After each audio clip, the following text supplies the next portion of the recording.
Seguimos en Infoaneas con un tema que ya está influyendo en decisiones operativas y en la continuidad del servicio, el clima. ¿Qué está cambiando realmente y cómo se traduce eso en acciones concretas para cuidar y mejorar nuestros recursos hídricos? Para aterrizarlo con claridad, hoy nos acompaña el maestro en ciencias Fabián Vázquez Romaña, coordinador general del Servicio Meteorológico Nacional. Maestro Fabián, gracias por estar con nosotros. Su trabajo es clave porque hoy convierte el comportamiento del clima en información útil para tomar decisiones.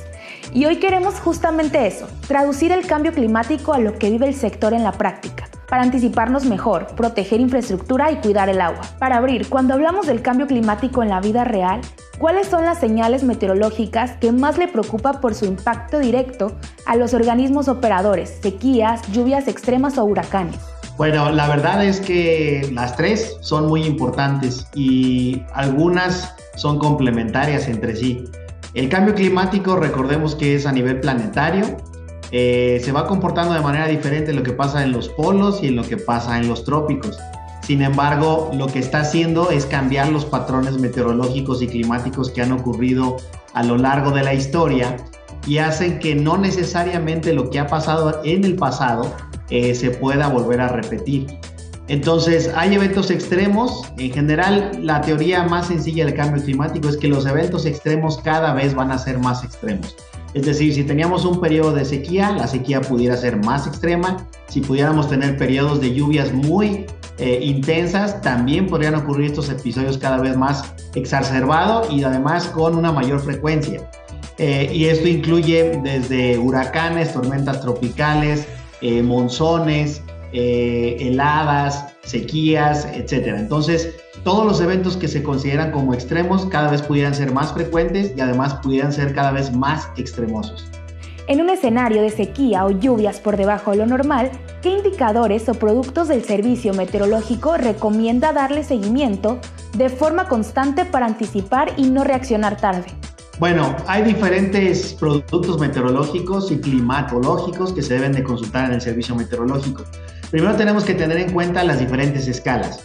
La primera es la parte meteorológica, que pudiéramos decir que va desde el tiempo inmediato hasta unos 5 o 7 días. Y tenemos otra parte de productos que se refiere a la parte climatológica o estacional. Quiere decir que puede ser un mes, por ejemplo, de anticipación o un pronóstico para lo que va a ocurrir dentro de 1, 2 o 3 meses.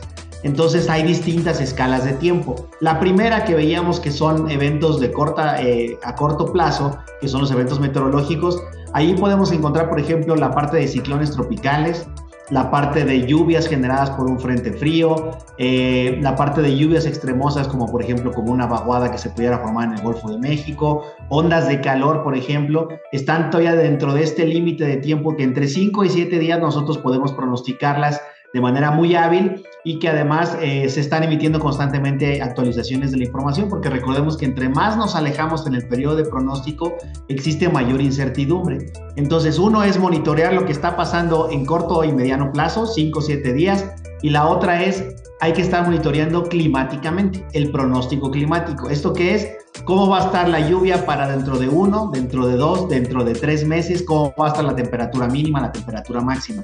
Entonces, con eso podemos ya tomar ciertas acciones anticipándonos ante los escenarios que se pudieran presentar. Por ejemplo, cómo nos espera la temporada de lluvias, qué se espera en la temporada de secas, qué se espera en la temporada invernal. Entonces, ese tipo de pronóstico estacional también lo encuentran dentro de la página del Servicio Meteorológico Nacional. Literalmente está como pronóstico climático y pronóstico meteorológico. Hay mucha gente que todavía no sabe cuál es la diferencia entre tiempo y clima. Suelen confundirse y creo que sería muy padre que nos explicara con sus palabras, maestro. ¿Cuál es la diferencia entre clima y tiempo? Claro, son dos conceptos meteorológicos que son muy importantes y que son diferentes entre sí. El tiempo, que se refiere al tiempo meteorológico, digamos, son las condiciones meteorológicas que se esperan en un corto plazo. Por ejemplo, ¿cuál va a ser la temperatura el día de mañana? ¿Cuál va a ser la velocidad del viento? ¿Cuántos milímetros de lluvia se espera que caigan en las próximas 24 o 48 horas? Eso viene dentro de la escala del tiempo meteorológico.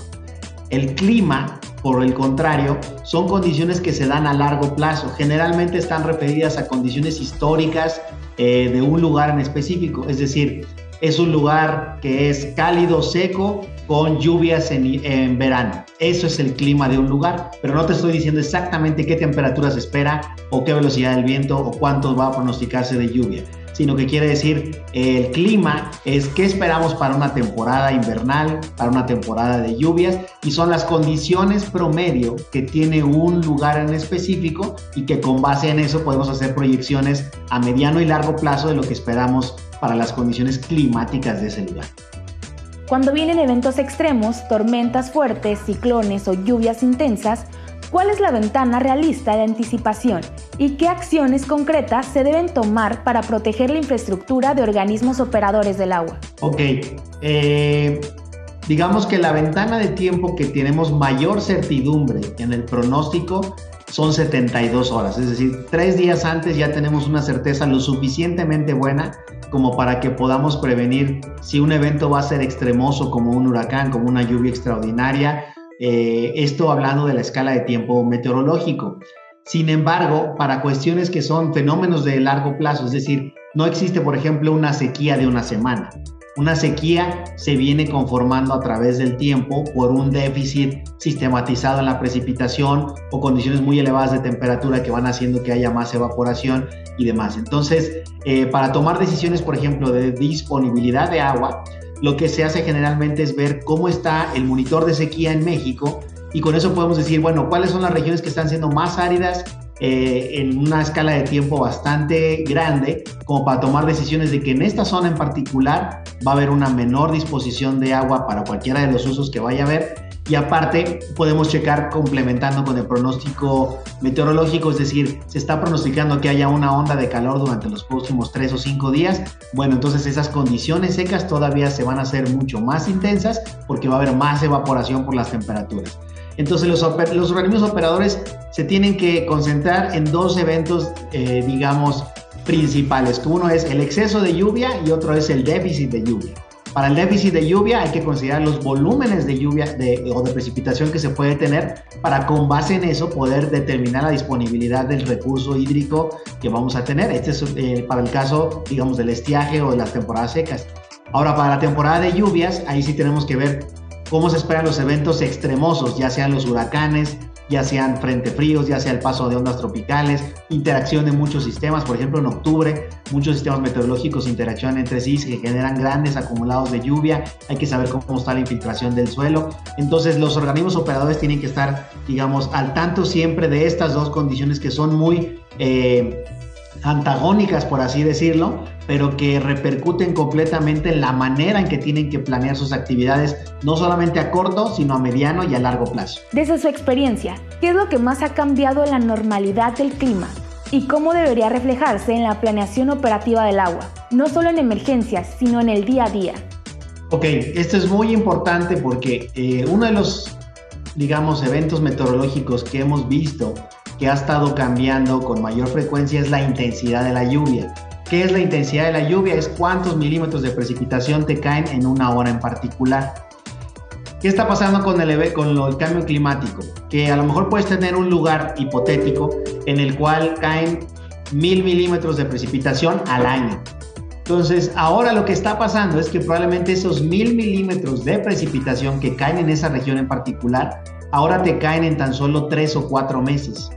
Y eso hace que la distribución de la lluvia sea muy diferente. ¿Por qué? Porque tienes un evento que te genera mucha precipitación, pero en un intervalo de tiempo muy corto. ¿Y en qué se refleja? Las principales afectaciones obviamente son las inundaciones en zonas urbanas. ¿Por qué? Porque la infraestructura hidráulica estaba diseñada para soportar, digamos, esa cantidad de lluvia distribuida en un año. Pero si tienes lluvias que van a ser muy intensas en una cuestión de horas, en un pequeño periodo de ocurrencia, a lo mejor tu infraestructura hidráulica ya no va a ser suficiente para desalojar toda esa cantidad de agua. Ahora, ¿cómo se refleja para el campo? Que si tienes mucha precipitación en pocos días, esa agua la necesitas usar a lo mejor para 30 días en específico y no solamente para 2 o 3 días que va a durar el evento extremo. Entonces tienes que saber cómo vas a almacenar y cómo vas a tener esa disponibilidad de agua, porque pudiera distribuirse de manera muy diferente en la escala de tiempo. Muchos de los cultivos, por ejemplo, necesitan que la precipitación sea constante durante varios días o durante un mes en particular, pero si te ocurra tan solo en 2 o 3 días, pues eso modifica totalmente la manera en que vas a poder hacer el uso eficiente de esa agua. Entonces hay que ver la manera siempre de estar recuperando el agua de lluvia y ver cómo la vas a usar en el futuro, porque puede cambiar totalmente la planeación que tú tienes. Para cerrar con valor práctico, si pudiera dejar 3 recomendaciones para que un organismo operador sea más resiliente al clima, ¿cuáles serían? Ok, bueno, la primera, hay que tener la cultura de la prevención. Muchas veces hablamos de que debemos de invertir en la prevención, pero no necesariamente se sigue al pie de la letra. Lo primero es que muchos de los eventos meteorológicos y climáticos son predecibles. Entonces siempre hay que usar esa información a favor de uno. Hay que saber si nos esperan tiempos difíciles, digamos, en disponibilidad de agua, o nos esperan tiempos que van a ser muy extremosos, en los cuales pudiéramos tener afectaciones por episodios de lluvia muy extrema. La verdad es que la gran mayoría de los eventos meteorológicos extremos que ocurren son pronosticables con una ventana de tiempo suficientemente buena para que uno tome decisiones. El segundo es no esperar a que se tenga un pronóstico meteorológico contundente de un evento extremo. Hay acciones que podemos realizar todos y todas nosotros antes de la temporada, por ejemplo, de lluvias. No necesariamente, por ejemplo, desde mantenimientos correctivos a la infraestructura, la reubicación de los equipos donde se van a estar utilizando con los eventos meteorológicos. Es decir, muchas pequeñas acciones que, si las podemos hacer antes de una temporada, ya sea de lluvias o de secas, pueden hacer que a la hora de enfrentar un evento extremo tengamos una mejor logística y una mejor manera de prevenir o anticipar lo que pudiera ocurrir en una temporada.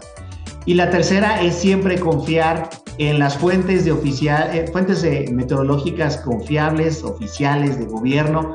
¿Por qué? Porque hay muchos altruistas, por así decirlo, que están divulgando información meteorológica y climática constantemente, que no se demerita para nada su trabajo. Sin embargo, hay controles de calidad y hay estándares y manera en que se debe de comunicar esta información meteorológica y climática que son fundamentales para poder tomar decisiones. Recordemos que la toma de decisiones siempre, o en muchos de los casos, incluye la movilización de recursos tanto económicos como personales. Entonces, lo primero es no poner a las personas en riesgo ante un evento meteorológico extremo, y la segunda es también tratar de recuperar o que no haya pérdidas en las inversiones o en la disposición de recursos. Entonces es muy importante que esa toma de decisiones esté basada en fuentes oficiales de información meteorológica y climática, como lo es el Servicio Meteorológico Nacional, y para lo cual siempre estamos recomendando que sigan toda la información que se difunde a través de los distintos canales y redes sociales que tiene esta institución. Maestro, gracias por ayudarnos a convertir el tema del clima en decisiones concretas.